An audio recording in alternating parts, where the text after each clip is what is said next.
The opening scene of The Dark Knight Rises follows Bane's plan to hijack the CIA aircraft and kidnap Dr. Pavel, a scientist who can turn a fusion reactor into a nuclear bomb.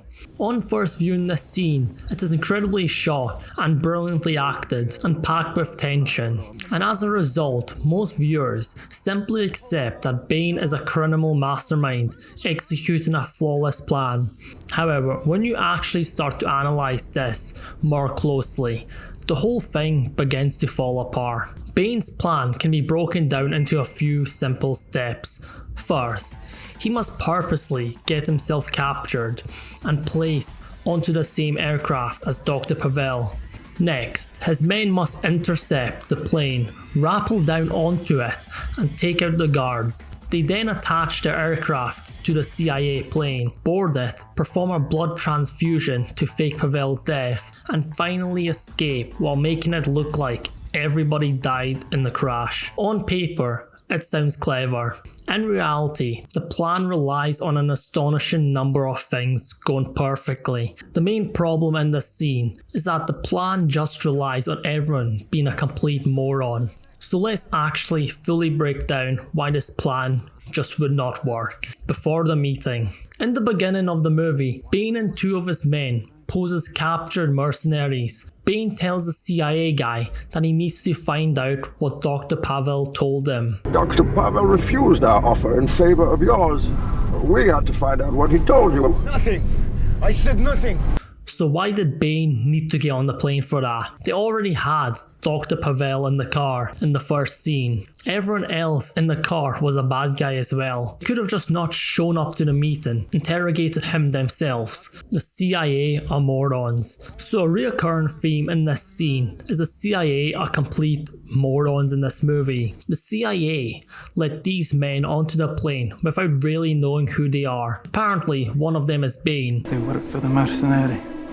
The masked man. Bane. A guy who supposedly has a massive terrorist network and can later take over an entire city. Yet, the CIA doesn't seem particularly concerned about transporting these random men with masks. Get him on board, I'll call it in. You think it would be a good idea, to check who is under them, but no. They just let them all on board. Get him on board, I'll call it in. And what exactly was the plan here? They have multiple high-value prisoners sitting together on the same aircraft, including Dr. Pavel, the person they're actually interested in. So surely if these people were as dangerous as the movie later claims, look, his speed, his ferocity, his training, they would be separated, heavily restrained and interrogated long before being loaded onto the plane. Massive plane in the sky. Now, I'm no aviation expert, but wouldn't you think the pilots might notice a giant aircraft flying directly above them? The kind of thing that tends to stand out when you're thousands of feet in the air. And before anyone says, maybe they just couldn't see it. Yeah, planes have these handy little things called a radar. Yet, somehow, a massive transport plane manages to sneak into position directly above the CIA aircraft without anyone becoming suspicious. The scene wants us to believe that Bane's team pulled off a genius operation,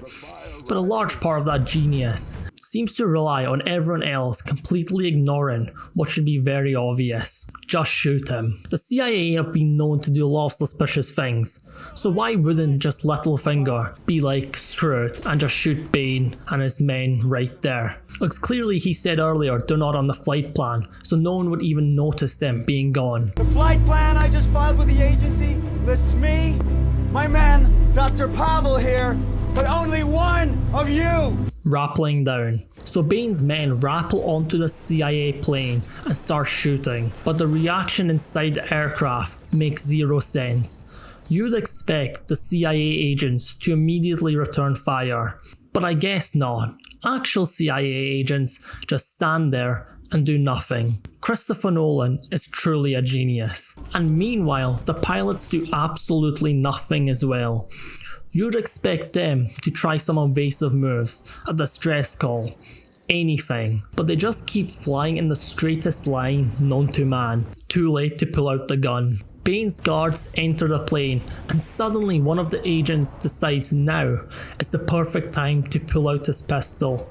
Not before they came in, but right at the exact moment they start rappelling in. Genius. Blood transfusion. So Bane uses a blood transfusion to fake Dr. Pavel's death, so the CIA believes he died in the crash. If they can go through the trouble of swapping someone's blood to fake their identity, it raises the question of why they didn't just take a more reliable approach, like planting a body that clearly matches Pavel instead of relying on a single piece of evidence. Or, just take over the plane, as clearly they could have just took over the plane and didn't have to blow the tail off. And after they hijacked the plane, they could have just landed it and took Pavel somewhere else. And even after doing the blood transfusion, I'm pretty sure investigators wouldn't use fingerprints, dentistry, or genetic tests to see if it was actually Pavel. Even more importantly, the whole crash would already look suspicious to investigators, as air crash investigators wouldn't just look at one detail like blood and stop there.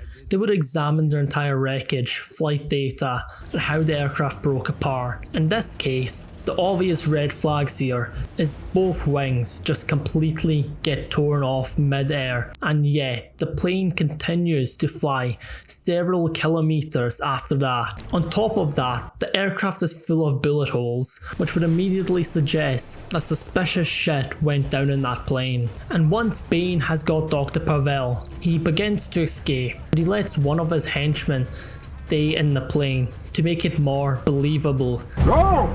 They expect one of us in the wreckage, brother. Have we started the fire? Yes.